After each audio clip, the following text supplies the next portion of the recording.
Il était une fois, il y avait un agriculteur très travailleur appelé Rahim qui vivait dans un village agricole dans une province fertile du Pakistan appelée Pendjab. Rahim avait 4 fils, leurs noms étaient Akbar, Asghar, Nazir et Babé, qui était le plus jeune des 4. Les 4 frères ont été très différents des autres enfants qui vivaient sur les fermes à proximité, car ils ont passé la plupart de leur temps à jouer et être méchants. Quand les gens du quartier se sont fatigués du comportement espiègle des frères, ils se sont plaints à Rahim et les frères coquines auraient tout simplement joué innocents et présenté des excuses aux voisins sans vraiment signifier qu'ils. Il y avait une école primaire dans le village et Rahim inscrit ses 4 fils dans l'espoir de leur inculquer une certaine discipline. Mais les frères sont arrivés en retard chaque jour, et peu importe combien de fois l'enseignant les a réprimandés, ils ne changent pas leurs habitudes coquines.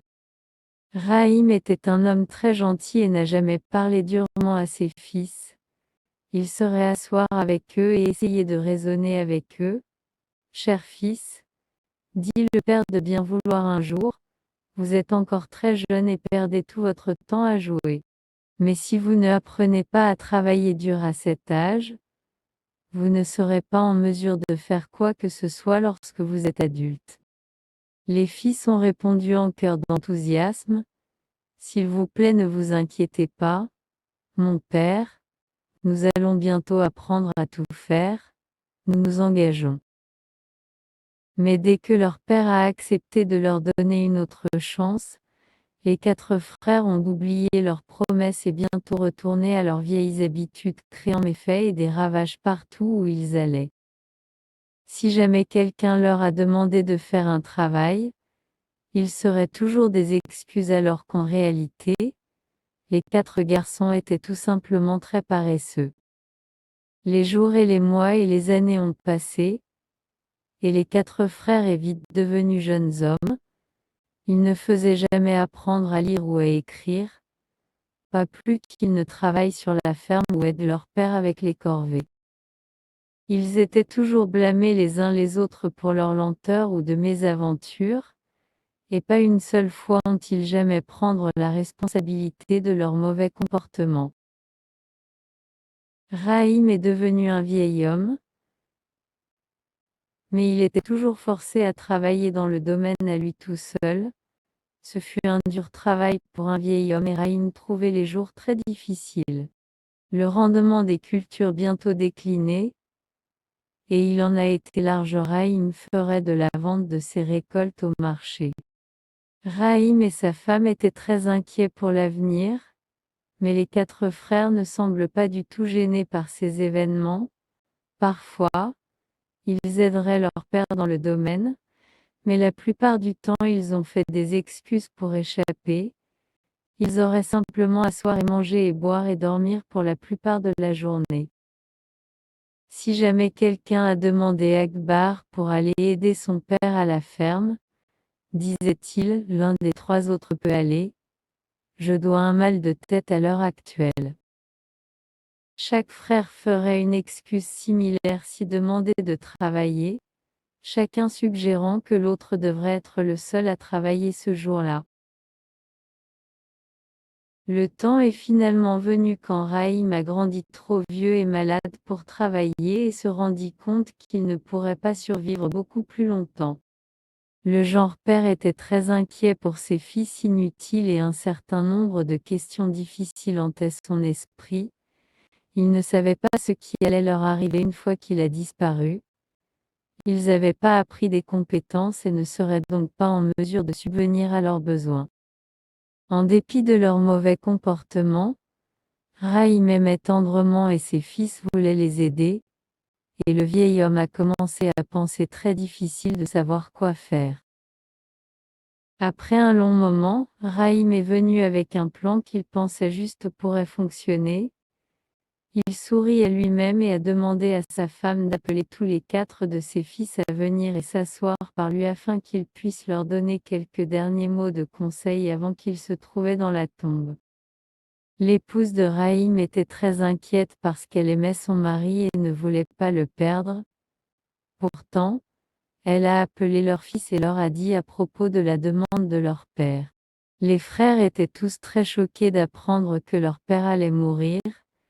Ils ont commencé à pleurer et à gémir comme ils se sont assis aux pieds de leur père pour écouter son dernier conseil. Cher fils, dit le père bienveillant, je vous ai aimé et soigné pour vous toute ma vie. Je me suis assuré que vous étiez à l'aise et heureux et je regardais après vous. Mais maintenant je suis vieux et malade et je sais que je vais bientôt mourir. Le vieil homme toussa et sifflait et les frères pouvaient voir que leur père était vraiment très malade. Mais je l'ai sauvé un très grand trésor pour vous, continua Rahim, de sorte que votre vie va continuer à être à l'aise longtemps après que je suis parti. Il y a longtemps, je l'ai creusé un très grand très profond trou dans le sol, quelque part dans mon domaine. Dans ce trou est enterré le trésor afin de la garder en sécurité jusqu'à ce temps que vous auriez besoin. Mais maintenant, je ne me souviens pas où il est. Les frères se regardèrent avec incrédulité, mais ils étaient aussi clairement excités à l'idée du trésor de leur père. Vous aurez à trouver et déterrer après ma mort, continua Rahim. Ensuite, vous devez demander à votre oncle, l'aîné de la famille, de distribuer le trésor à part égale entre les 4 d'entre vous. Ne vous battez pas sur elle, s'il vous plaît, respectez la décision de votre oncle. Rappelez-vous, en respectant vos aînés et une partie très importante de notre culture, vous devriez considérer cet égard que votre devoir. Les frères semblaient se hâter d'aller et de trouver le trésor enfoui caché quelque part dans le champ à côté de la ferme. Rahim prétendait qu'il n'a pas remarqué le comportement de son fils et a continué avec son discours. L'autre conseil que je tiens à vous, mes fils d'aînés, est que vous ne devriez jamais se battre avec un autre. Vos ennemis vont essayer de vous faire tracer et de régime. Mais peu importe ce qui arrive, vous devez rester unis, et ta vous sera plus forte et personne ne pourra vous nuire, et ne parlez à personne de le trésor jusqu'à ce que vous l'avez trouvé. Lorsque Rahim avait terminé son discours, il ferma les yeux et bientôt décédé. Après l'enterrement de leur père, les frères ont décidé de commencer à creuser dans le coin du champ, grand côté de la ferme. Ils avaient passé leur vie dans le confort et la paresse et ils trouvaient un travail très dur à creuser, même une petite partie du champ. Les frères se renoncèrent bientôt et sont rentrés chez eux pour se reposer. Le lendemain était la même, et la suivante, jusqu'à ce que, lentement mais sûrement, les frères ont creusé de plus en plus du terrain. Un mois a passé avec les frères qui travaillent de cette manière. Mais ils ne pouvaient pas trouver le trésor enfoui, et ils ne veulent pas le dire à personne ou demander de l'aide parce qu'ils ne veulent pas partager le trésor. Ils étaient tous très fatigués de creuser mais aucun d'entre eux était prêt à renoncer. Finalement, les frères ont trouvé qu'ils avaient creusé tout le champ, mais il n'y avait toujours aucun signe du trésor. Ils se sont dit que leur père doit avoir enterré très profondément et ont donc décidé de creuser plus loin. Un mois a passé, mais il n'y avait toujours aucun signe du trésor enterré. L'ensemble du domaine est maintenant tourné et les voisins ont commencé à se sentir jaloux de travail acharné des frères. Finalement, les 4 frères ont abandonné l'idée de jamais trouver le trésor enfoui, mais car ils avaient préparé le terrain si bien, qu'ils ne décident de planter du blé cette saison. Venait moment de la récolte, le domaine produit une grande quantité de très bon blé de qualité qui les frères ont pris le marché et vendu pour des milliers de roupies. Rappelant le conseil de leur père, Les frères ont pris ce paiement à leur oncle et ont demandé qu'il distribuait à part égale entre les 4 d'entre eux. Leur oncle était très fier des 4 frères et dit: Eh bien fait, neveu, vous avez enfin prouvé que vous êtes des fils qui travaillent dur de mon frère Raïm. Cette ferme que mon frère a quittée pour vous est le véritable trésor, et si vous travaillez dur, vous sera toujours récompensé. L'année suivante, les 4 frères ont travaillé dur sur le terrain et a planté le blé une fois de plus. Le rendement cette fois était encore plus impressionnant, et quand ils ont vendu le blé sur le marché, ils ont fait encore plus d'argent. Après quelques années de travailler de cette manière, les frères sont devenus très riches et même assez contenus dans leur travail. Enfin, il semble que Akbar, Asghar, Nazir et Babé avaient résolu le mystère du trésor. Le vrai trésor était la récompense du travail et la discipline. Les 4 frères étaient très fiers de l'habileté et la clairvoyance de leur père pour qui leur avait appris sur les mérites du travail, la discipline, l'unité et le respect pour ses aînés. Il était une fois une belle princesse appelée Maria qui pourrait répondre à toutes les énigmes. La seule chose plus évidente que l'intelligence et la beauté de Maria était son ennui avec la vie terne et prévisible de la cour royale. Capacité remarquable de la princesse Maria de répondre à des énigmes est apparue il y a 17 ans quand elle était juste un petit enfant. À l'époque, le bouffon saurait souvent divertir la cour avec des casse-têtes qu'il avait apprises au cours de ses voyages avec le cirque de la ville. Le bouffon a été récemment renvoyé par un tel voyage quand il a comparu devant le tribunal avec un conte passionnant. Je dois vous le plus grand et le plus difficile énigme jamais à proclamer le bouffon fier ce jour-là. Et personne mais me l'a jamais été en mesure de le résoudre. Je vous l'ai porté à travers la grande mer, à partir d'une petite île qui est l'hôte d'un vieux mendiant vous voyez. Ce mendiant a dit tout le monde. Il rencontra qu'il ne demanderait pas un sou répondez-moi disait-il, et vous serez sur votre chemin en un rien de temps.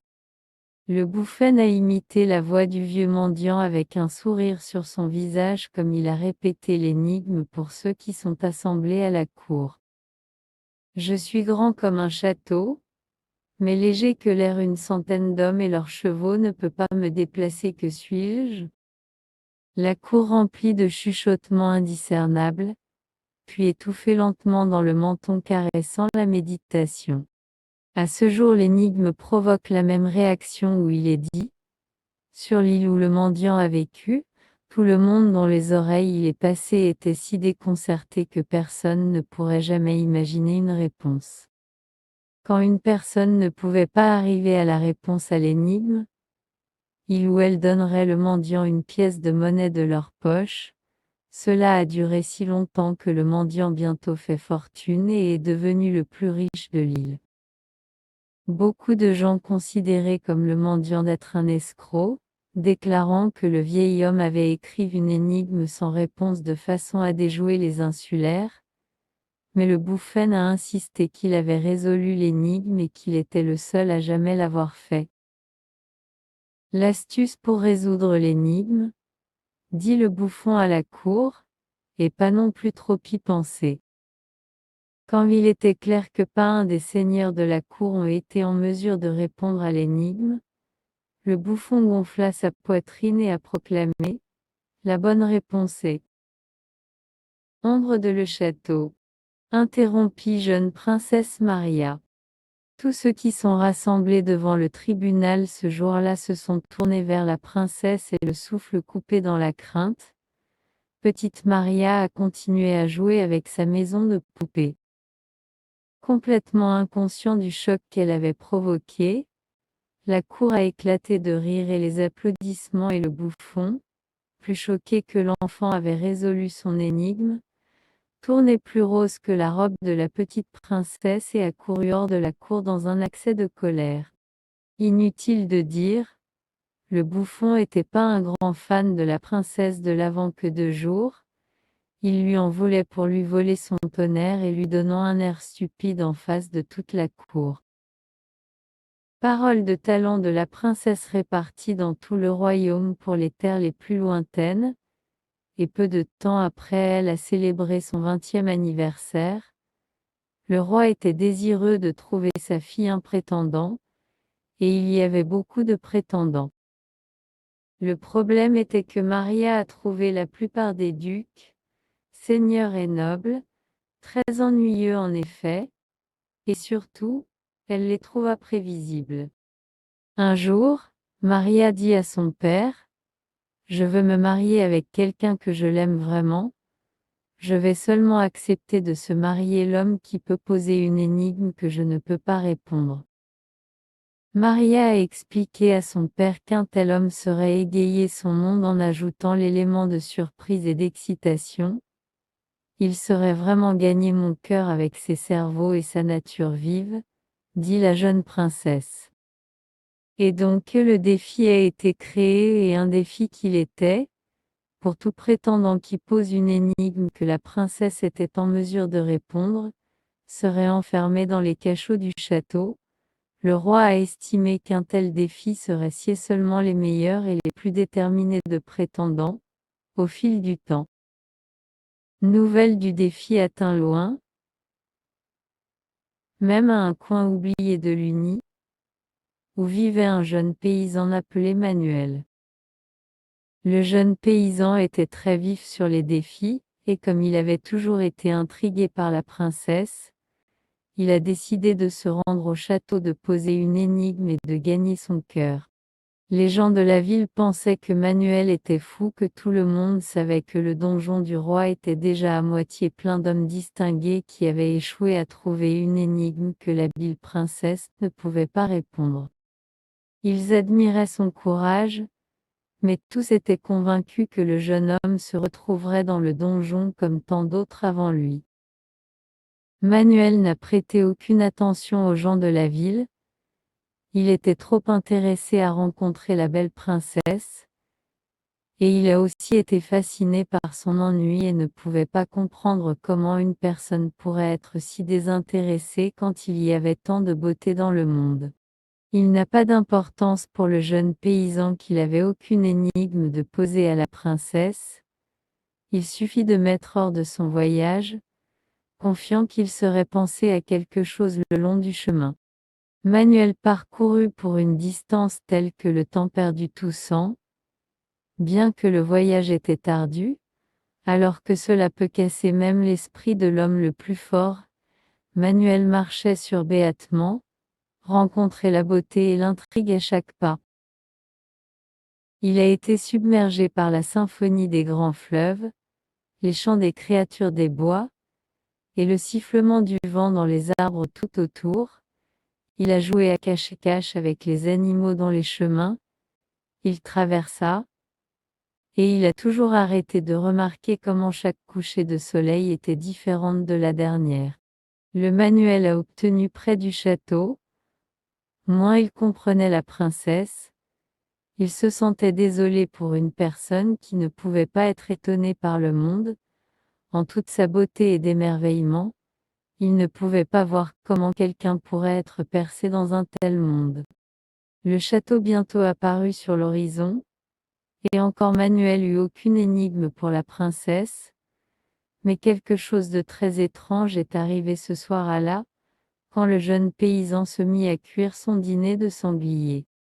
Comme il avait vélé ouvert le ventre de l'animal, il a remarqué qu'il y avait une grenouille à l'intérieur.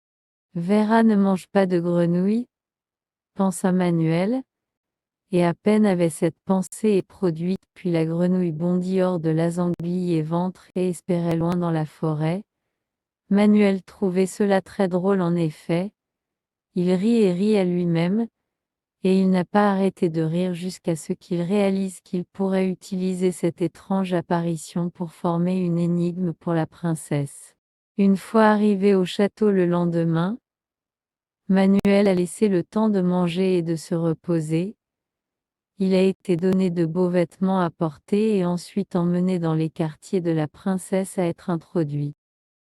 Elle était encore plus belle et exceptionnelle que lui avait prédit, et son salut apathique mais attachant de gauche Manuel abasourdi. Le jeune paysan voulait tous les cieux qu'elle ne serait pas en mesure de répondre à son énigme car il voulait désespérément de passer autant de temps avec elle que possible, peut-être même l'épouser. Manuel avança, rassemblant toute sa confiance, et a prononcé son énigme à la princesse Maria. Je me suis installé votre fin, mais omis de régler ma propre scène sauter loin dans une course trop tard pour un ventre pour crever ou gémir à ce cas étrange que suis-je. Princesse Maria était sans voix. Elle ne pouvait tout simplement pas travailler sur ce jeune Manuel parlait de la grenouille. Il avait vu la nuit précédente. Son esprit se précipitait çà et là. Il était la première fois que Maria n'a pas été en mesure de répondre une énigme tout de suite. Mais elle a refusé d'être ridiculisée par ce niais gras, beaucoup moins l'épouser. La princesse dit Manuel, merci pour votre énigme, mon bon monsieur. Permettez-moi de vous inviter à séjourner dans notre château pour 3 lunes afin que je puisse réfléchir sur cette grande question. Manuel avait rien contre appréciant le luxe offert par son hôte royal et facilement accepté l'offre, confiant qu'aucun nombre de lunes accorderait la connaissance princesse de la survenance étrange qu'il avait été témoin lors de son voyage. La princesse a immédiatement su qu'elle ne serait pas en mesure de répondre à l'énigme, et ainsi elle a décidé qu'elle aurait à venir avec un plan pour déjouer Manuel. Il n'a pas fallu longtemps pour Maria venir avec un tel plan. Elle était, après tout, une princesse de beaucoup d'esprit. Maria a eu sa plus belle dame de compagnie à envoyer à la chambre de Manuel. Son nom était Lydia et elle a reçu la tâche de faire Manuel tomber en amour avec elle et lui d'en tromper en lui disant la réponse à sa énigme. De cette façon motivée princesse Maria, non seulement il semble comme si je résolus l'énigme en seulement 3 lunes, mais Manuel va perdre intérêt pour moi d'épouser parce qu'il sera trop distrait par Lydia. Mais en dépit de ses meilleurs efforts pour lui plaire, Manuel a eu peu d'intérêt à Lydia, il ne jouit de sa compagnie et le vin qu'elle lui offrait. Mais il ne pouvait pas arrêter de penser à la princesse Maria, il ne tenait pas pour les jours à passer, comme il était sûr que lui et la princesse pourraient apprendre beaucoup les uns des autres. En fait, Manuel était convaincu qu'il ferait un beau couple effet. Lorsque Lydia retournait sans réponse à l'énigme, Maria a été bouleversée. Le lendemain soir, elle a envoyé une seconde dame d'honneur dont le nom était Carmen et cette fois, elle a également envoyé un mélange fort de vin, mais Carmen également retournait sans la réponse à l'énigme. La 3e nuit, la princesse a décidé d'envoyer sa dernière dame d'honneur dans Rosa, mais avant de Rosa est arrivée à la porte de Manuel, le vieux bouffon apparut et a dit au jeune homme, « Êtes-vous vraiment si pur que vous ne pouvez pas voir la princesse tente de vous tromper, mon garçon? Même si elle est contre les règles pour que vous ayez de telles visites, la princesse envoie ses dames dans la tente afin qu'ils puissent trouver la réponse à votre énigme. Rappelez-vous, enfant, la princesse est plus rusée que elle est sage. » Bien que le Manuel innocent a été surpris d'entendre ces nouvelles, il n'a pas changé son attitude et a reçu son 3e personne joyeusement ce soir. Rosa a apporté avec elle un livre de poésie et une cruche de vin fort. Manuel écoutait les poèmes et but un peu de vin, mais il ne devait pas se laisser berner. Avant Rosa à quitter ce soir, Manuel lui a donné une fausse réponse à son énigme, et il a également gardé le petit livre de la poésie comme une preuve d'un comportement malhonnête de la princesse. Si cela est la façon dont elle souhaite se comporter, pensa Manuel que je vais battre la princesse à son propre jeu. Le dernier matin, La cour rassemblée pour assister à encore un autre prétendant condamné à perpétuité dans les donjons du château. Manuel était seul dans le centre de la cour et a attendu jusqu'à ce que la princesse est arrivée. Votre question a diverti mes pensées pendant 3 jours maintenant, dit la princesse dans sa meilleure voix ouatie, et je vous suis reconnaissant pour cela. Cependant, je suis désolé de dire que la réponse à votre énigme est clairement que les choses étranges se produisent dans la nature et que lors de vos voyages vous est arrivé de tomber sur un lièvre qui avait mangé une sauterelle. Par conséquent, la réponse est je suis une sauterelle. Manuel sourit, une grande tentative, princesse, dit-il comme il a tiré un livre de poésie de Rosa de sa poche, mais je ne crois que quelqu'un vous a donné la mauvaise réponse. Les sourcils de la princesse atteints les cieux et Rosa instantanément se sont évanouis dans la honte, suivis par Lydia et Carmen qui se sont également donné l'écart par des évanouissements. La cour était dans le tumulte de ce qu'il correctement perçoit comme un cas de tricherie contre la mauvaise Manuel. À la princesse a tenté de tromper ce jeune homme, vint une voix accusatrice de la foule. Avez-vous été l'envoi de vos dames dans l'attente de sorte que vous pourriez apprendre la réponse à l'énigme a crié un autre? Mais le Manuel quinte-tête bientôt calmé la foule et adressé à la princesse une fois de plus. Ne vous inquiétez pas, la princesse, je ne veux pas me marier avec toi, sauf si vous partagez un tel désir. Au lieu de cela je vais vous poser une autre énigme. Si vous répondez correctement, laissez-nous d'accord que je vais sur mon chemin et de ne jamais vous ennuyer de nouveau. Mais si vous ne parvenez pas à répondre à ma deuxième énigme, alors vous devez libérer tous ceux que vous avez emprisonnés dans vos donjons. Princesse Maria était rouge de colère aux nerfs de la paysanne. Il avait déjà fait un fou de lui en face de toute la cour, de l'exposer comme un tricheur. Son souhait que maintenant était de l'avoir emmené par ses gardes. Pourtant, elle n'a d'autre choix que d'accepter le défi de Manuel, et dans le même temps il y avait un nouveau sentiment étrange croissant à l'intérieur de la jeune princesse, celle qui ne pouvait être décrite comme l'admiration, peut-être même le désir. Le jeune homme a parlé. Qu'est-ce que peut être avalé, mais peut également vous avaler? Princesse Maria connaissait la réponse à cette énigme presque immédiatement. La réponse a été la fierté, et la fierté était exactement ce que la princesse était prête à avaler. Maria prétendait qu'elle ne connaissait pas la réponse. Elle prétendait cela pour que Manuel ne voulait pas quitter le château, et elle a ordonné à la fois que tous ses prétendants précédents soient libérés, puis elle a dit Manuel qu'elle ne partage en effet dans son désir de se marier. En entendant cela nouvelle, toute la cour a éclaté en applaudissements et acclamations à la libération des prisonniers et le mariage imminent de leur princesse à un tel prétendant digne.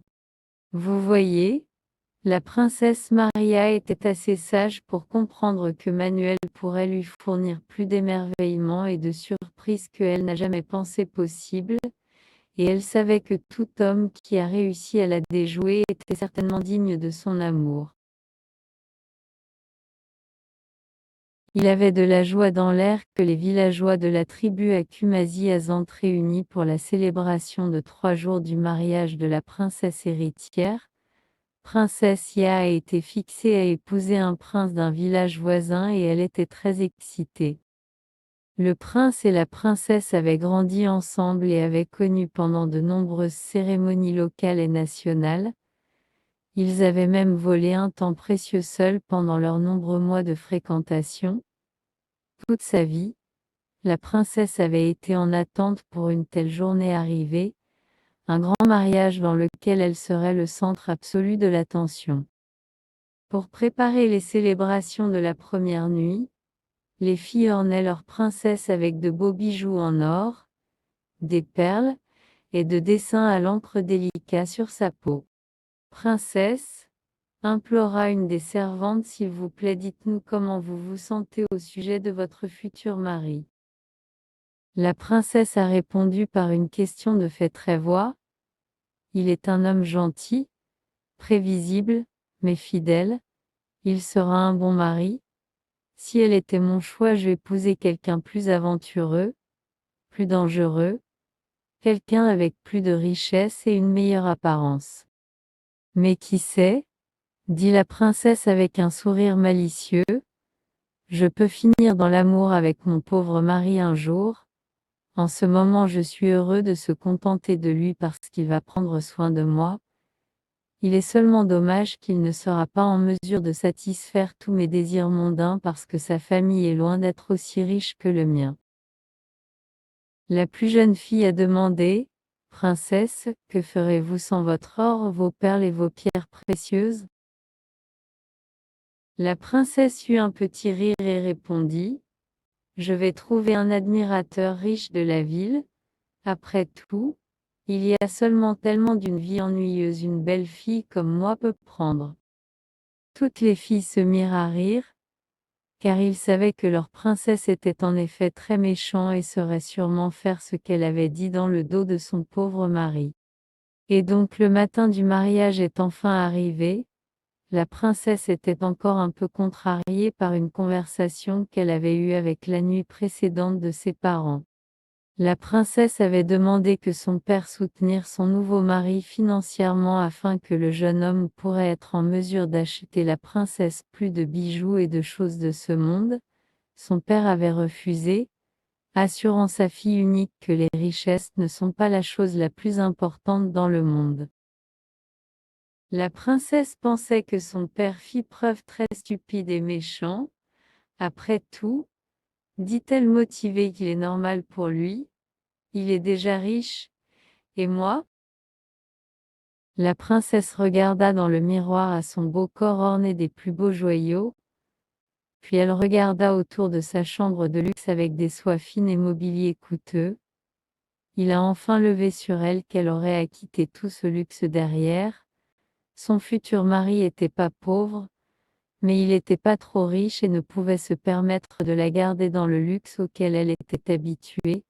Si seulement un homme riche viendrait me sauver de la vie ennuyeuse qui me attend, pensa la princesse gourmande. Les villageois ont commencé à se rassembler dans le but de voir leur bien-aimée princesse mère. Certains villageois étaient heureux parce qu'ils savaient que le roi et la reine faisaient que la princesse a épousé pour de bonnes raisons et pas seulement pour la richesse. D'autres ne sont pas si heureux parce qu'ils pensaient que la princesse doit épouser un homme riche et important qui contribuerait à mettre leur village sur la carte et les ont reconnus internationalement. Il y avait le silence et l'anticipation parmi la foule que la belle princesse se mit à marcher dans l'allée vers son futur mari. Puis le silence a été rompu par le bruit des chevaux approchant. Le village entier a regardé vers les chevaux comme ils sont venus à une halte avant la cérémonie de mariage. Sur le cheval de tête assis là un beau jeune homme. Il portait des bijoux brillants et a été décoré dans les meilleurs tissus. Ses chaussures ont été faites de soie pure, et sa veste a été faite de riches velours incrustés de diamants et de rubis précieux. Le bel inconnu se dirigea vers la foule et se présente comme le prince d'un village lointain. Je suis venu demander la princesse sa main en mariage, a déclaré le bel inconnu. Je l'ai voyagé pendant 2 jours et 2 nuits juste pour obtenir ici avant qu'elle ait donné à l'autre. Le roi avança et a examiné de près l'étranger. Je suis sûr que vous êtes qui vous dites que vous êtes jeune homme, mais je ne peux pas donner la main de ma fille à un parfait inconnu. Elle est promise à un autre et est de se marier ce jour. En voyant le bel inconnu vêtu de tous ses plus beaux atours, la princesse a immédiatement demandé si elle pouvait parler avec ses parents en privé. Les villageois ont été laissés à penser à bon de ce qui pourrait arriver. Personne ne savait comment cela finirait. Enfin, la princesse et le roi et la reine retournés. Le roi a annoncé à contre-cœur que la princesse destinée à épouser le bel inconnu à la place du mari choisi pour elle. Les anciens du village a immédiatement protesté contre un tel acte. Le roi a également exprimé ses propres préoccupations et a insisté pour que le choix de sa fille aurait des conséquences. Si ma fille se ravise et accepte d'épouser l'homme que nous avons choisi pour elle, a déclaré le roi, puis elle va le faire avec la bénédiction de moi-même et tout le village. Mais si elle est têtue, et choisit de se marier cet inconnu dont nous ne savons rien, puis elle sera bannie de notre royaume et forcée de faire sa fortune. La reine était très angoissée et implorait sa fille d'épouser l'homme qu'ils avaient choisi pour elle, mais la princesse avait pris son parti et était déterminée à épouser le bel inconnu, croyant qu'il était en effet un riche prince d'un pays lointain. Et ce fut ainsi que le prêtre a épousé la princesse et le bel inconnu, mais ce fut une cérémonie triste sans la bénédiction du roi et les anciens du village. Lorsque la cérémonie fut terminée, le roi ordonna que sa fille aliénée et son nouveau mari être escortés à bord du royaume accompagnés seulement de ses servantes fidèles. Ce fut pendant ce voyage sombre du village que les femmes de chambre de la princesse a commencé à chanter dans un chœur de voix douce. Un long chemin pour le mariage. Je ne vais pas aller un long chemin pour le mariage. Je ne vais pas aller, mais nous vous souhaitons tout le meilleur. De quitter votre maison et la famille pour une vie loin avec un étranger ne c'est un long chemin pour le mariage. Je ne vais pas aller un long chemin pour le mariage, je ne vais pas. Tandis que le cortège approchait le bord du royaume, la princesse dit au revoir à ses servantes, puis elle et son nouveau mari, accompagnés de ses nombreux serviteurs, traversaient la rivière à cheval et ont commencé leur voyage dans sérieux. Après avoir voyagé pendant de nombreuses heures, la princesse a grandi fatiguée et affamée.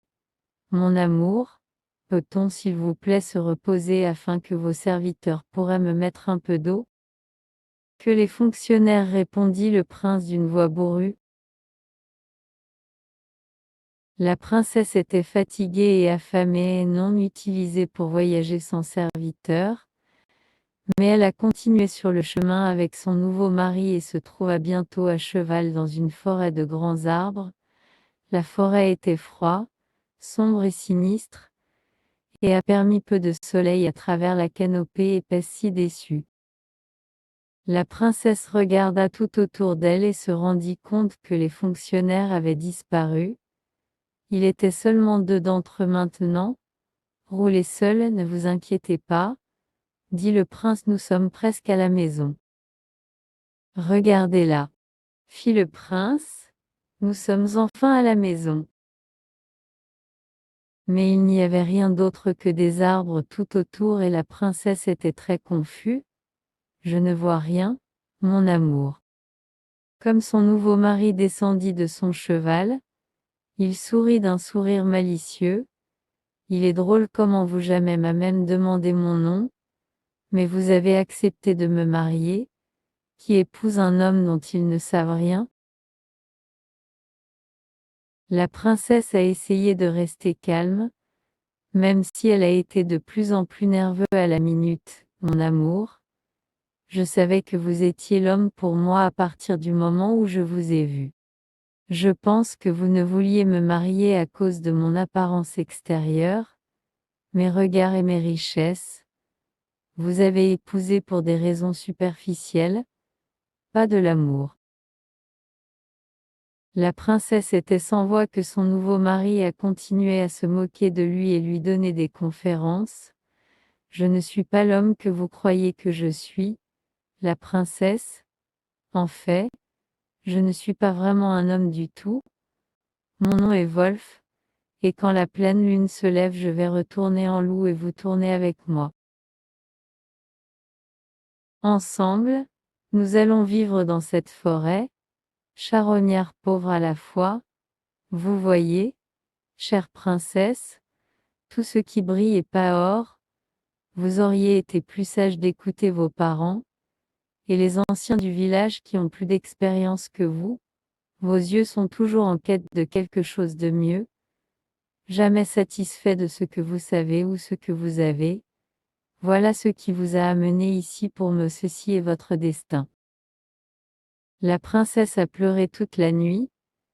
Elle a été maudite à vivre comme un pauvre trésor dans cette forêt, maudit pour devenir un loup à la montée de chaque pleine lune, de ne jamais voir son royaume ou sa famille à nouveau, et tout cela elle a apporté sur elle-même à cause de sa désobéissance et sa nature avide.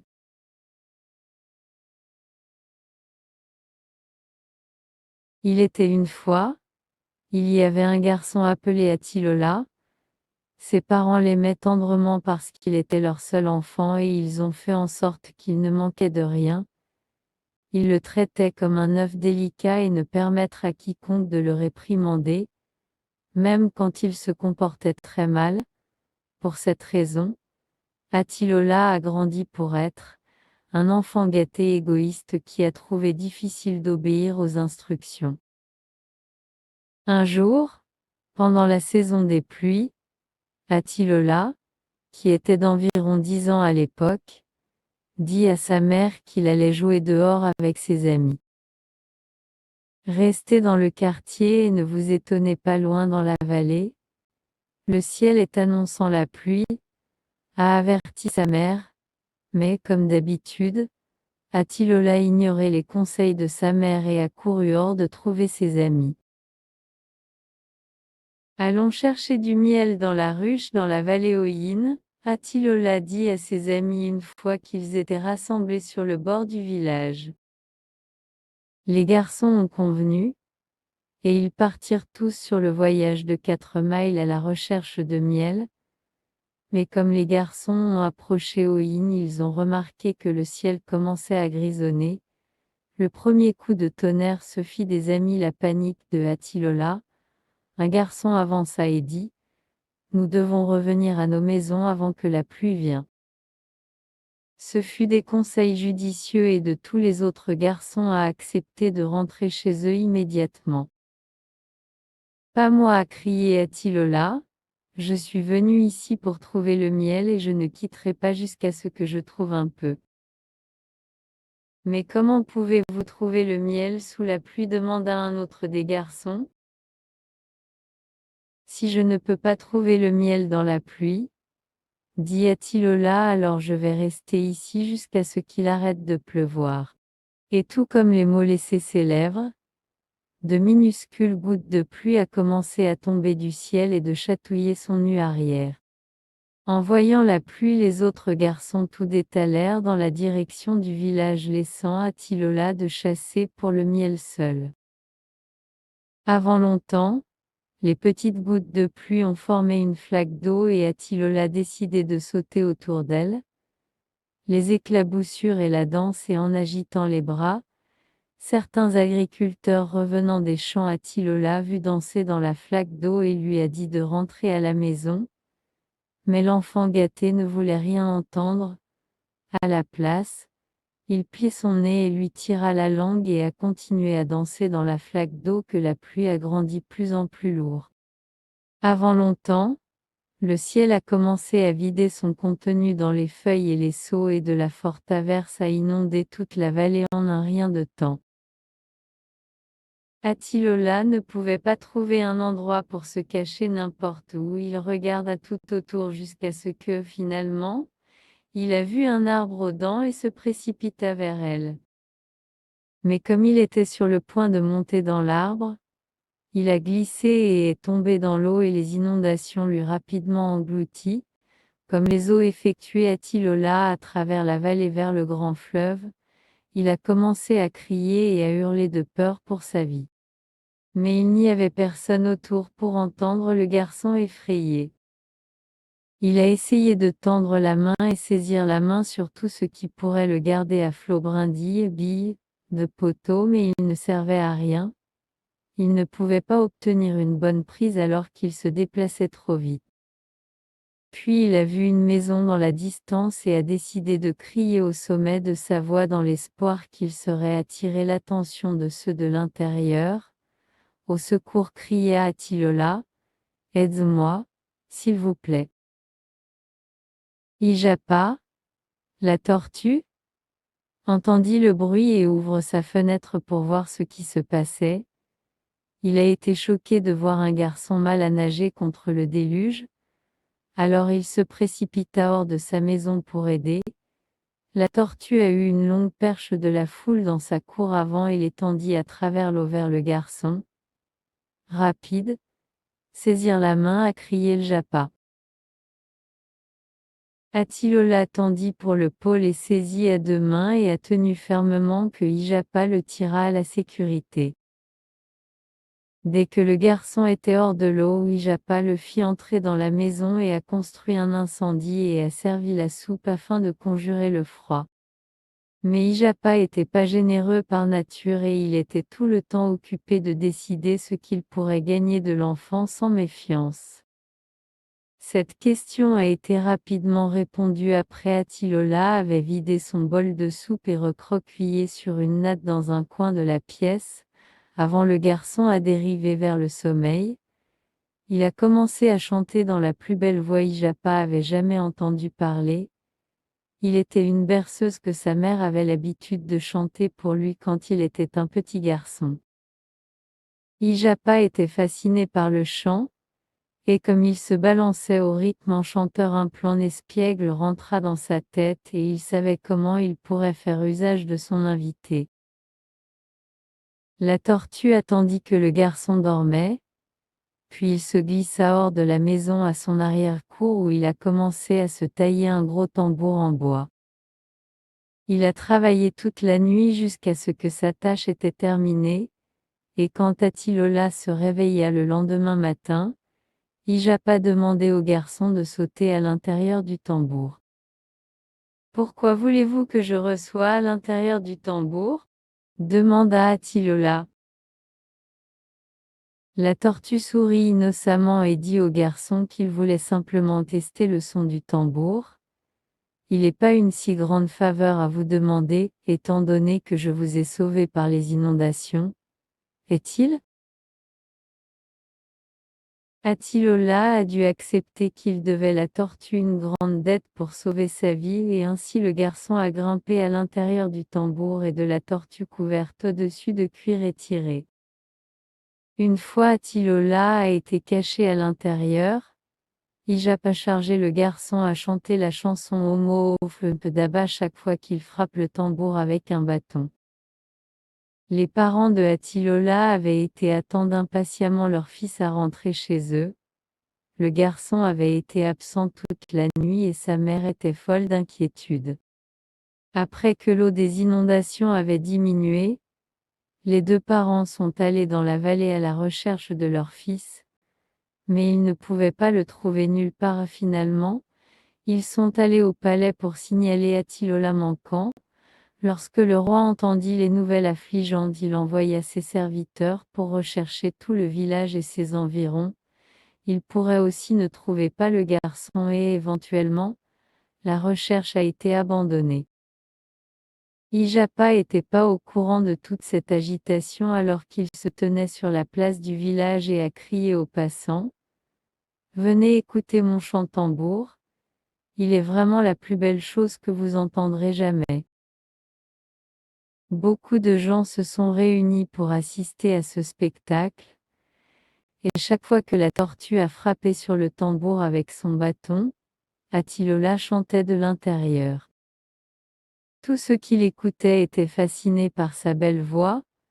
Beaucoup ont été tellement captivés par le tambour de chant qu'ils ont jeté leurs casquettes et des engins de la tête au sol et dansé jusqu'à ce qu'ils puissent danser pas plus. Personne ne pouvait voir le garçon piégé à l'intérieur. Ils pensaient tous qu'il était un tambour magique et ils ont donné la tortue rusée beaucoup d'argent pour un tel divertissement. Parole bientôt se répandre dans tout le quartier et tout le monde est venu voir Ijapa et son tambour de chant. Le lendemain, Ijapa a été ordonné au palais que le roi était également très désireux d'écouter le chant tambour magique. Ijapa a été agréablement surpris de voir beaucoup de gens dans la cour du palais. Le roi avait invité tout le village pour le grand divertissement et il n'y avait pas un seul espace laissé où l'on pouvait s'asseoir. La tortue a gagné beaucoup de confiance de la foule et a insisté pour que lui soit versé en or avant de jouer son tambour. Le roi avait jamais entendu parler d'une telle chose, mais comme il était si impatient d'entendre le tambour, il a remis un sac d'or et ordonné la tortue pour commencer. Rayonnant avec goût, Ijapa rapidement frappé sur son tambour, et de nouveau la belle voix a commencé à chanter la chanson Homo Daba. Le roi, les chefs et tous les gens dans la cour du palais se leva immédiatement à danser. Malgré cette gaieté et la danse, le roi ne pouvait pas empêcher de remarquer la mère de Atilola. La femme était assise dans un coin à pleurer de façon incontrôlable tandis que son mari a essayé en vain de la consoler. Le roi a arrêté le divertissement immédiatement et a ordonné aux parents de Atilola d'être portés devant lui. Il était furieux parce qu'il était tabou pour quiconque de pleurer en présence d'un monarque. La mère de Atilola prosterna devant le roi et lui dit que le tambour de Ijapa n'était pas magique du tout. Il était son fils qui chantait à l'intérieur. Elle était sur eux aucune mère, dit-elle, ne pouvait supporter la pensée de son fils unique étant retenu prisonnier dans une telle manière. Le roi ordonna à ses gardes de déchirer la peau du haut du tambour afin qu'ils puissent tous voir ce qui était à l'intérieur. Lorsque la peau a finalement été retirée, Atilola entra lentement hors du tambour, clignant des yeux contre le soleil brillant, mais heureux d'être enfin libre. Lorsque le garçon a vu ses parents, il courut à eux de câlin avec des larmes de joie dans ses yeux. Le palais entier a éclaté dans un vacarme terrible que beaucoup de gens ont été choqués que le Japa serait trompé dans une telle manière. Le roi ordonna à ses gardes de verrouiller Ijapa en prison, mais la torture usée était rapide à signaler au roi que le déluge aurait tué le garçon s'il ne l'avait pas sauvé des eaux par lui tirant à la sécurité. Le roi a longuement réfléchi à propos de la défense de Ijapa et finalement décidé de mettre la tortue libre, mais le roi sage mit en garde contre de tels tours à l'avenir, et il a également ramené son sac d'or pour faire bonne mesure. Quant à Atilola, il a décidé qu'il était plus sage d'écouter sa mère plus souvent et ne pas se comporter comme un enfant gâté. À la suite de cette leçon, le garçon a grandi pour devenir un homme intelligent et doux. Sur les champs de roulement de la Campia, très proche de la belle Séville, vivait autrefois une poule rouge dodue qui a fait sa maison sur un grand domaine planté d'oliviers et de vignes. Un jour, au lever du soleil dans le ciel bleu clair, son mari le coq a réveillé comme d'habitude avec son corbeau piercing. La poule feutre rouge, un chatouillement familier sentir sous ses plumes. Ce fut alors qu'elle se rendit compte que si de ses œufs bruns avaient éclos en belles poussins jaunes moelleuses, mais un poussin, le dernier à la trappe, était très différent des autres. Il est sorti avec un seul œil, une jambe et une aile, et ainsi sa mère a décidé de le nommer d'une demi-poussin et parce qu'il était différent. La mère poule regardait après lui plus que les autres, et lui a accordé une grande attention et toujours fait en sorte qu'il était en sécurité et heureux. À la suite de la garde de sa mère, d'une demi-chique a grandi pour être plutôt gâté et se considérait comme plus grand et mieux que ses frères et sœurs, bien qu'ils ont essayé de jouer avec lui et comprendre lui dans tous leurs jeux. D'une demi-chique pensait que ses frères et sœurs étaient tout simplement pas assez bons pour lui. Il, après tout, était spécial. Comme d'une demi-chique grandissait, il a commencé à sentir que son poulailler pays humble n'était pas assez bon pour les goûts de lui, et il a donc décidé de partir pour la ville. Sa pauvre mère inquiète jour et nuit. Elle était convaincue que les gens de la ville se moquent de son fils précieux, car il était si différent des autres coqs. Elle tente de convaincre d'une demi-chique restée à la maison où il veut être aimé et pris en charge par sa famille. Je suis tellement désolée que vous étiez le dernier œuf je posais, dit-elle un jour, et je souhaite que je pourrais vous rendre votre moitié manquante de vous faire ensemble. Mais vous ne devriez pas aller à la ville où vous n'avez pas amis ou en famille à regarder après. Vous devriez rester ici où vous appartenez. Mais d'une demi-poussin ne voulait pas écouter la plaidoirie de sa mère. Il était convaincu que la ville lui apporterait gloire et la fortune et qu'il n'avait pas besoin de sa famille idiote, provinciale. Et il partit vers la ville à la recherche du palais royal, afin qu'il puisse rencontrer le roi et la reine. Certes, le petit coq fier pensa, un roi et la reine sont les seuls compagnons appropriés pour quelqu'un comme moi. Le matin de son départ, la mère de une demi-poussin l'a averti qu'il doit toujours être gentil avec les autres. Elle lui a également averti de ne jamais parler aux chefs car ils étaient le pire ennemi du coq. La journée était chaude et collantée et il était dur sautillant les chemins de campagne pour mile après mile, et donc, la fin de ce premier après-midi, d'une demi-chique arrêtée pour prendre une boisson rafraîchissante de l'eau d'un ruisseau cool, quand il se pencha pour prendre un verre, le flux lui chuchota. Cher ami, je suis si faible que je ne peux pas bouger ces brindilles de mon chemin, et je ne pouvoir aller autour d'eux, s'il vous plaît pouvez-vous me aider en utilisant votre bec fort pour les déplacer pour moi afin que je puisse couler sur mon chemin? Le coq arrogant dit, pourquoi devrais-je vous aider lorsque vous êtes si négligeable? Maintenant, allez sur votre entreprise et ne me dérange pas plus. Un jour, vous allez le regretter votre manque de charité, répondit le flux, sa voix pleine de colère et de déception. Une demi-chique réalisée lors de son voyage vers la ville jusqu'à ce qu'il est venu à travers un jeu d'enfant mourir couché dans l'herbe courte à côté de la voie. La brise légère envoyait des tourbillons de poussière depuis la voie avec son respiration sifflante, souffle affaibli. S'il vous plaît, aide-moi à me lever, murmura la brise. Je suis normalement un vent fort qui peut se déplacer les vagues et les branches de pliage, mais je suis épuisé par cette terrible chaleur. Pouvez-vous venir me chercher avec votre bec et me jeter en l'air pour que je puisse souffler fortement une fois de plus?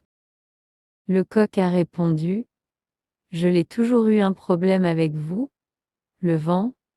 Vous ne faites rien, mais ébouriffer mes plumes et me faire instable sur ma jambe.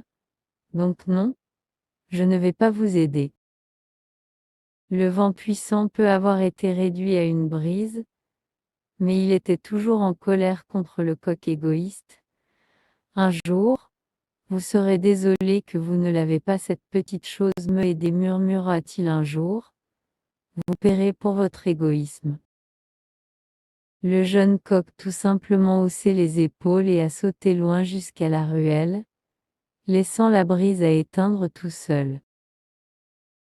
Après une autre longue journée sur la route, d'une demi-chique est venue à travers un feu diminution dans le champ de foin. Il se rapprocha du petit feu et entendit une voix frêle provenant des braises. Je veux être libre à rugir dans le ciel. S'il vous plaît, mettre un peu d'herbe sèche sur moi pour que je puisse être une grande flamme à nouveau. Ayez pitié de moi, s'il vous plaît. Une demi-chique semblait penser à la demande pendant un moment avant de répondre à sa voix hautaine d'habitude. Je ne suis pas un simple garçon de ferme qui rassemble foin pour les goûts de vous. Maintenant étouffé. Je ai des choses beaucoup plus importantes à faire avec mon temps. Un jour, vous pourriez avoir besoin de mon aide, répondit la petite flamme, mais je vais me souvenir comment vous étiez méchant. Je vous avertis que votre attitude égoïste sera votre chute. Une demi-poussin était tellement en colère d'être menacé par une telle petite flamme qu'il sautait sur le foin jusqu'à ce que les dernières braises étaient mortes et il n'y avait rien que des cendres sans vie sous son pied. Cela va vous apprendre à me parler dans une telle manière, le coq fier dit à lui-même comme il a sauté loin vers la ville pour répondre à la roi et la reine. Une demi-chique est finalement arrivé dans la ville de Madrid, dans la matinée du jour suivant. Il effrontément sauté jusqu'à la grille d'entrée attendre d'être accueilli par le roi et la reine. Au lieu de cela, il a été confronté par un groupe de soldats qui gardaient le palais, qui va là aboyer à un des soldats, pas de coq autorisé de là de ce point. Bien qu'il ait été effrayé par les soldats, d'une demi-chique a été déterminé à ne pas être vaincu. Il sautillait sur le côté du palais et la serra son corps mince à travers une fissure dans une porte cachée, une fois à l'intérieur du palais. Il a sauté en bas d'une cage d'escalier dans une grande salle pleine de jolies plaques de cuivre et des bols qui brillaient comme l'or dans la lueur feu à lumière dans le centre de la pièce. Il y avait 2 personnes portant des couronnes blanches imposantes sur leur tête, l'un était un homme et une était une femme. Enfin, pensait d'une demi-poussin, ce doit être le roi et la reine. Mais avant que le jeune coq fier pourrait prendre un arc et se présenter, le roi se baissa et attrapa de lui par le cou. Qui est-ce qui a glissé dans ma cuisine? Explosait le roi comme il activa une demi-poussin dans la poitrine avec son long doigt. Il va faire un repas rôti bien pour le roi et la reine, même s'il est un peu sur le côté mince. Ce fut alors que d'une demi-chique a réalisé son erreur, ce ne fut pas le roi, il était un chef, le pire ennemi de tous. Le chef cria, obtenir une casserole d'eau chaude et de se préparer à des plumes ce petit oiseau sournois. Une demi-chique a plaidé avec l'eau à l'intérieur du poêle, cher ami, s'il vous plaît ne me scalde pas. Mais l'eau barbotait avec colère et répondit, avez-vous eu pitié de moi quand je vous ai demandé de déplacer les brindilles pour moi quand je suis un simple flux de ruissellement? Non, vous ne l'avez pas, et je ne vais pas vous aider maintenant. Et donc d'une demi-chique a été plongée dans l'eau chaude et l'ensemble de ses plumes ont été arrachées de sa peau. Quand ce fut fait, le chef plaçait le jeune coq sur une plaque de cuisson prête à rôtir. Une fois à l'intérieur du four, d'une demi-chique a plaidé avec les flammes. S'il vous plaît, ne me fais pas cuire, cria-t-il, mais la flamme dans le four ne grandissait. Vous ne vous souvenez comment vous éradiquez mes braises avec votre pied jusqu'à ce que je ne étais cendre, répondit la flamme en colère. Maintenant, il est à mon tour. Et avec ce que la flamme colère agrandit encore plus grand et plus chaud et cuit d'une demi-chique jusqu'à ce qu'il était une silhouette brûlée et noircie. Lorsque le chef a ouvert la porte du four et a découvert le coq brûlé et noirci, il savait que le roi serait en colère et ainsi il a jeté l'oiseau par la fenêtre. Ce fut alors que le vent fort prit d'une demi-poussin et l'emporta haut dans l'air. Je l'ai déjà assez souffert, cria le coq plumé et noirci. S'il vous plaît, laissez-moi vers le bas afin que je peux revenir à ma famille. Mais le vent a répondu, qui m'a laissé pour mort sur la route chaude et ne saurait même pas me donner un ascenseur avec son bec. Et votre mémoire si courte? Le vent portait le coq impuissant vers le toit du palais et là il lui a planté sur la tourelle où il est devenu le plus haut fixé comme une girouette. Pour le reste de ses jours, d'une demi-chique payée pour son attitude égoïste envers les autres, il est resté au-dessus de cette tourelle, piégé et seul, toujours à la merci du vent et de la pluie et le soleil brûlant, toujours tourné autour et autour et autour.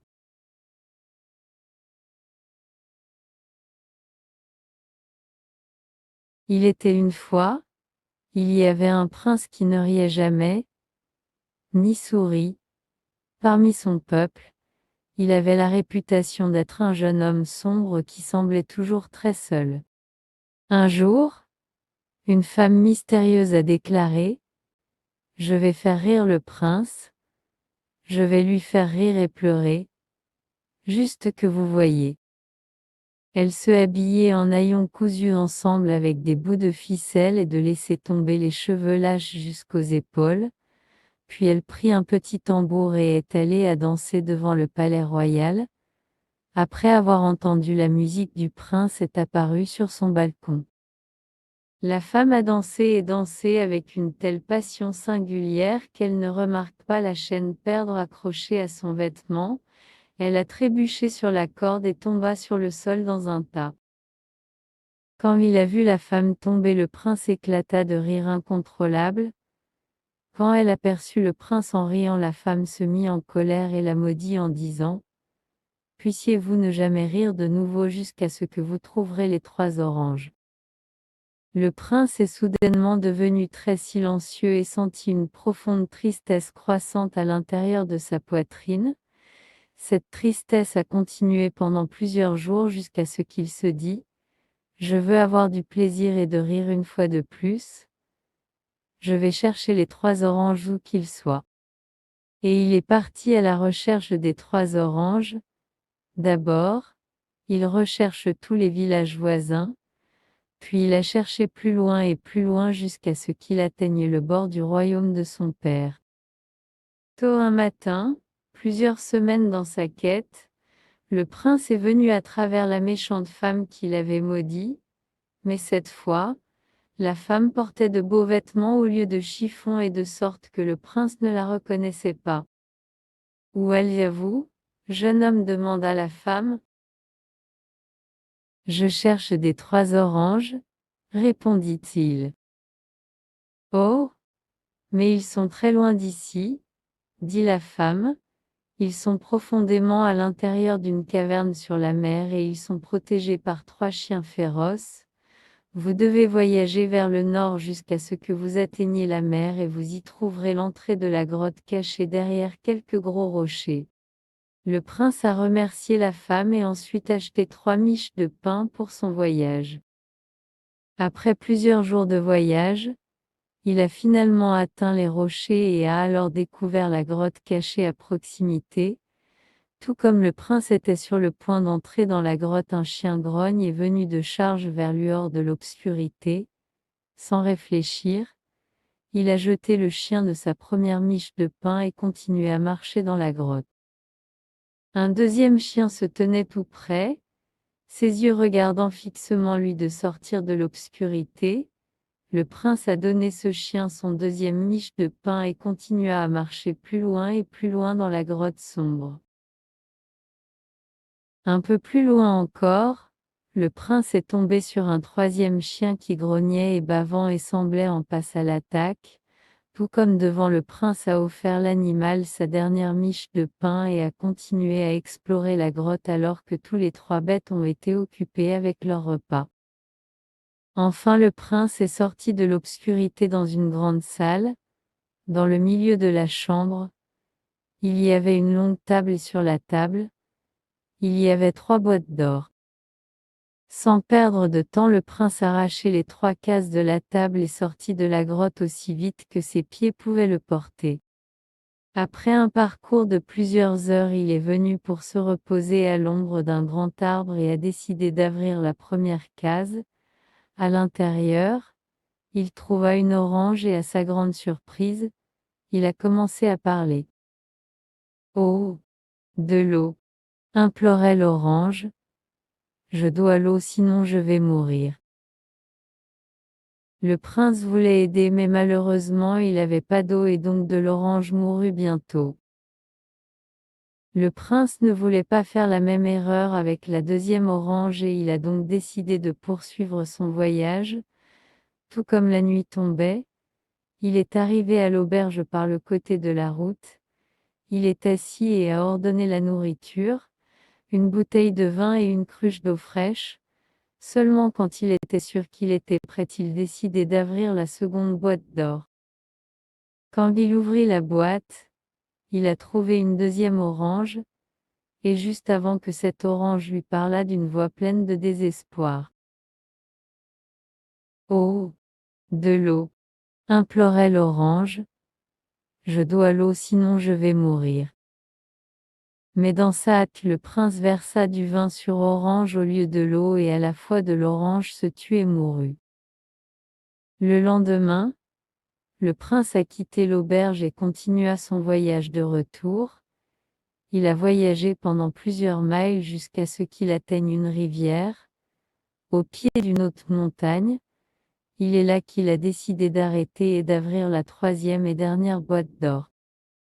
Tout comme avant qu'il ne trouve une orange à l'intérieur, et juste avant que l'orange a parlé d'une voix pleine de désespoir.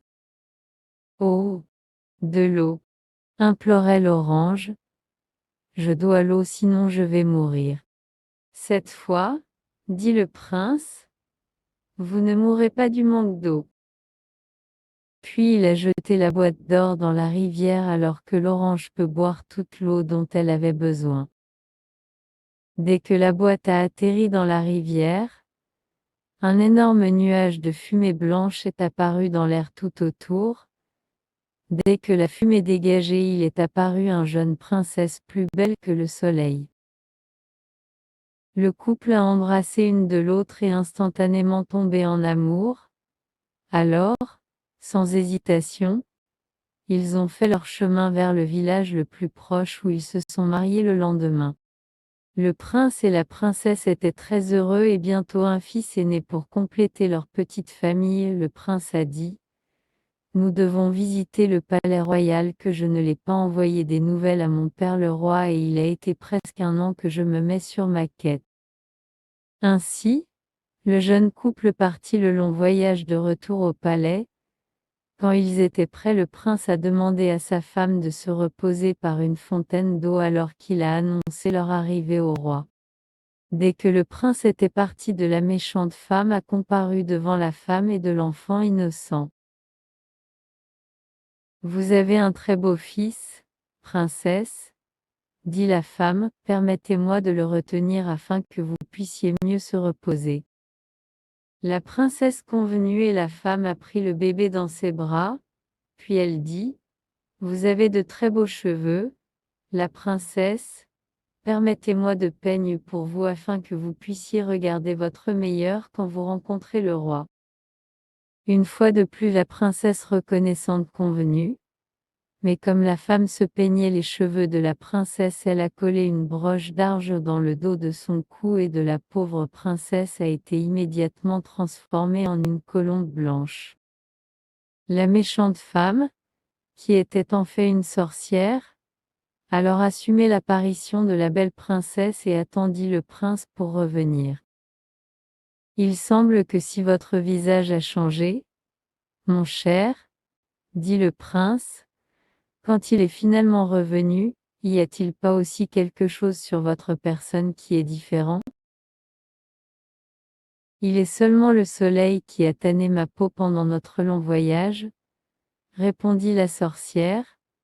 Je suis sûre qu'il va disparaître dans le temps, et si je semble différent, il est seulement parce que je suis fatiguée. » Le prince a été dupé par la sorcière maléfique et ainsi elle et son fils au palais royal sans le savoir que sa femme précieuse avait été transformée en une colombe.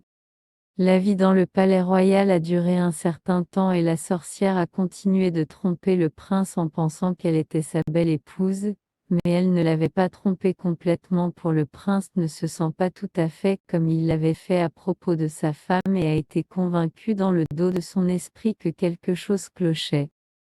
Un jour, le vieux roi est décédé et ce fut au tour du prince de devenir roi et régner sur les terres.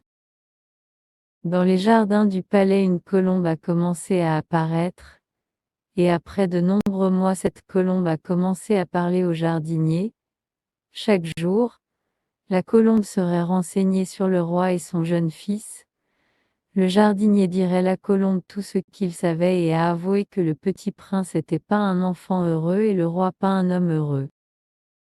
Le pauvre jeune prince, dit la colombe enfant chérie de sa mère maudite qui est forcée de vivre seule dans les montagnes comme cet oiseau que vous voyez devant vous. Le jardinier a été plus prise par la colombe et un jour signalé sa présence au roi. Quand il a entendu parler de l'oiseau, roi ordonna le jardinier pour attraper la créature insolite et le donner au jeune prince comme un compagnon. Le jardinier a fait comme il a été chargé et le prince a reçu la colombe et a joué avec la créature magique pour beaucoup de jours heureux.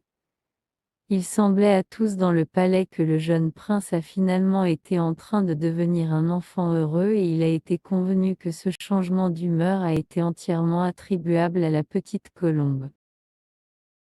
Un jour, le petit prince remarquait que la colombe avait une broche d'argent coincée à l'arrière de son cou.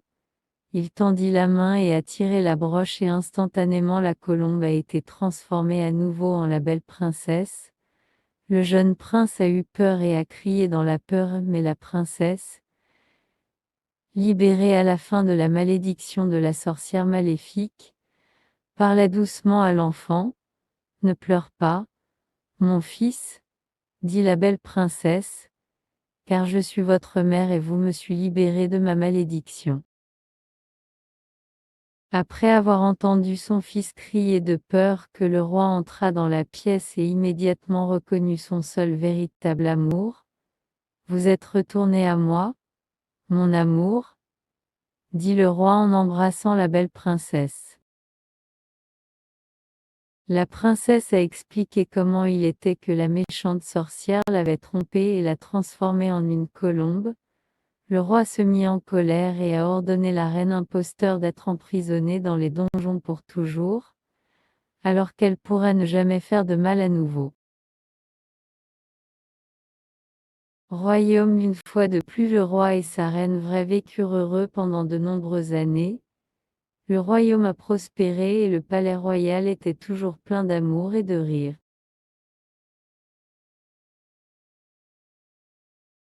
Il avait de la joie dans l'air que les villageois de la tribu Akumasi-Azant réunis pour la célébration de 3 jours du mariage de la princesse héritière. Princesse Ya a été fixée à épouser un prince d'un village voisin et elle était très excitée.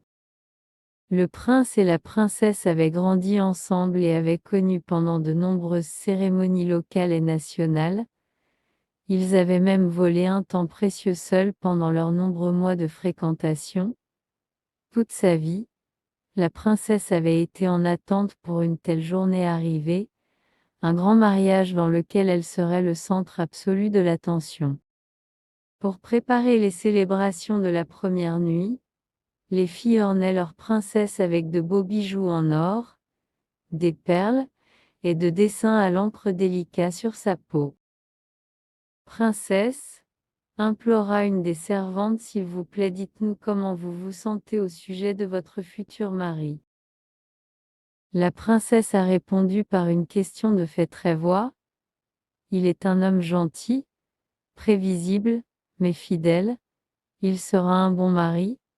Si elle était mon choix, je épousais quelqu'un plus aventureux, plus dangereux, quelqu'un avec plus de richesse et une meilleure apparence. » « Mais qui sait, » dit la princesse avec un sourire malicieux, « je peux finir dans l'amour avec mon pauvre mari un jour. En ce moment je suis heureux de se contenter de lui parce qu'il va prendre soin de moi. Il est seulement dommage qu'il ne sera pas en mesure de satisfaire tous mes désirs mondains parce que sa famille est loin d'être aussi riche que le mien. » La plus jeune fille a demandé, « Princesse, que ferez-vous sans votre or, vos perles et vos pierres précieuses ?» La princesse eut un petit rire et répondit, « Je vais trouver un admirateur riche de la ville. Après tout, il y a seulement tellement d'une vie ennuyeuse une belle fille comme moi peut prendre. » Toutes les filles se mirent à rire, car ils savaient que leur princesse était en effet très méchante et saurait sûrement faire ce qu'elle avait dit dans le dos de son pauvre mari. Et donc le matin du mariage est enfin arrivé. La princesse était encore un peu contrariée par une conversation qu'elle avait eue avec la nuit précédente de ses parents. La princesse avait demandé que son père soutenir son nouveau mari financièrement afin que le jeune homme pourrait être en mesure d'acheter la princesse plus de bijoux et de choses de ce monde. Son père avait refusé, assurant sa fille unique que les richesses ne sont pas la chose la plus importante dans le monde. La princesse pensait que son père fit preuve très stupide et méchant. Après tout, dit-elle motivée qu'il est normal pour lui, il est déjà riche, et moi? La princesse regarda dans le miroir à son beau corps orné des plus beaux joyaux, puis elle regarda autour de sa chambre de luxe avec des soies fines et mobilier coûteux. Il a enfin levé sur elle qu'elle aurait à quitter tout ce luxe derrière. Son futur mari était pas pauvre, mais il était pas trop riche et ne pouvait se permettre de la garder dans le luxe auquel elle était habituée. Si seulement un homme riche viendrait me sauver de la vie ennuyeuse qui me attend, pensa la princesse gourmande. Les villageois ont commencé à se rassembler dans le but de voir leur bien-aimée princesse mère. Certains villageois étaient heureux parce qu'ils savaient que le roi et la reine faisaient que la princesse a épousé pour de bonnes raisons et pas seulement pour la richesse. D'autres ne sont pas si heureux parce qu'ils pensaient que la princesse doit épouser un homme riche et important qui contribuerait à mettre leur village sur la carte et les ont reconnus internationalement. Il y avait le silence et l'anticipation parmi la foule que la belle princesse se mit à marcher dans l'allée vers son futur mari, puis le silence a été rompu par le bruit des chevaux approchant. Le village entier a regardé vers les chevaux comme ils sont venus à une halte avant la cérémonie de mariage. Sur le cheval de tête assis là un beau jeune homme. Il portait des bijoux brillants et a été décoré dans les meilleurs tissus. Ses chaussures ont été faites de soie pure, et sa veste a été faite de riches velours incrustés de diamants et de rubis précieux. Le bel inconnu se dirigea vers la foule et se présente comme le prince d'un village lointain. Je suis venu demander la princesse sa main en mariage, a déclaré le bel inconnu. Je l'ai voyagé pendant 2 jours et 2 nuits juste pour obtenir ici avant qu'elle ait donné à l'autre. Le roi avança et a examiné de près l'étranger. Je suis sûr que vous êtes qui vous dites que vous êtes jeune homme, mais je ne peux pas donner la main de ma fille à un parfait inconnu. Elle est promise à un autre et est de se marier ce jour. En voyant le bel inconnu vêtu de tous ses plus beaux atours, la princesse a immédiatement demandé si elle pouvait parler avec ses parents en privé. Les villageois ont été laissés à penser à bon ce qui pourrait arriver. Personne ne savait comment cela finirait. Enfin, la princesse et le roi et la reine retournés. Le roi a annoncé à contre-cœur que la princesse destinée à épouser le bel inconnu à la place du mari choisi pour elle. Les anciens du village a immédiatement protesté contre un tel acte. Le roi a également exprimé ses propres préoccupations et a insisté pour que le choix de sa fille aurait des conséquences. Si ma fille se ravise et accepte d'épouser l'homme que nous avons choisi pour elle, a déclaré le roi, puis elle va le faire avec la bénédiction de moi-même et tout le village. Mais si elle est têtue, et choisit de se marier cet inconnu dont nous ne savons rien, puis elle sera bannie de notre royaume et forcée de faire sa fortune. La reine était très angoissée et implorait sa fille d'épouser l'homme qu'ils avaient choisi pour elle, mais la princesse avait pris son parti et était déterminée à épouser le bel inconnu, croyant qu'il était en effet un riche prince d'un pays lointain. Et ce fut ainsi que le prêtre a épousé la princesse et le bel inconnu, mais ce fut une cérémonie triste sans la bénédiction du roi et les anciens du village. Lorsque la cérémonie fut terminée, le roi ordonna que sa fille aliénée et son nouveau mari être escortés à bord du royaume accompagnés seulement de ses servantes fidèles. Ce fut pendant ce voyage sombre du village que les femmes de chambre de la princesse a commencé à chanter dans un chœur de voix douce. Un long chemin pour le mariage. Je ne vais pas aller un long chemin pour le mariage. Je ne vais pas aller mais nous vous souhaitons tout le meilleur. de quitter votre maison et la famille pour une vie loin avec un étranger ne sait à long chemin pour le mariage. Je ne vais pas aller un long chemin pour le mariage, je ne vais pas. Tandis que le cortège approchait le bord du royaume, la princesse dit au revoir à ses servantes, puis elle et son nouveau mari, accompagnés de ses nombreux serviteurs, traversaient la rivière à cheval et ont commencé leur voyage dans sérieux. Après avoir voyagé pendant de nombreuses heures, la princesse a grandi fatiguée et affamée. Mon amour, peut-on s'il vous plaît se reposer afin que vos serviteurs pourraient me mettre un peu d'eau? Que les fonctionnaires, répondit le prince d'une voix bourrue. La princesse était fatiguée et affamée et non utilisée pour voyager sans serviteur, mais elle a continué sur le chemin avec son nouveau mari et se trouva bientôt à cheval dans une forêt de grands arbres. La forêt était froide, sombre et sinistre, et a permis peu de soleil à travers la canopée épaisse ci-dessus. La princesse regarda tout autour d'elle et se rendit compte que les fonctionnaires avaient disparu. Il était seulement 2 d'entre eux maintenant. Roulez seuls, ne vous inquiétez pas, dit le prince, nous sommes presque à la maison. Regardez-la, fit le prince, nous sommes enfin à la maison. Mais il n'y avait rien d'autre que des arbres tout autour et la princesse était très confuse. Je ne vois rien, mon amour. Comme son nouveau mari descendit de son cheval, il sourit d'un sourire malicieux. Il est drôle comment vous jamais m'a même demandé mon nom, mais vous avez accepté de me marier, qui épouse un homme dont ils ne savent rien. La princesse a essayé de rester calme, même si elle a été de plus en plus nerveuse à la minute. Mon amour, je savais que vous étiez l'homme pour moi à partir du moment où je vous ai vu. Je pense que vous ne vouliez me marier à cause de mon apparence extérieure, mes regards et mes richesses. Vous avez épousé pour des raisons superficielles, pas de l'amour. La princesse était sans voix que son nouveau mari a continué à se moquer de lui et lui donner des conférences. Je ne suis pas l'homme que vous croyez que je suis, la princesse. En fait, je ne suis pas vraiment un homme du tout. Mon nom est Wolf, et quand la pleine lune se lève, je vais retourner en loup et vous tourner avec moi. Ensemble, nous allons vivre dans cette forêt, charognard pauvre à la fois. Vous voyez, chère princesse, tout ce qui brille est pas or. Vous auriez été plus sage d'écouter vos parents, et les anciens du village qui ont plus d'expérience que vous.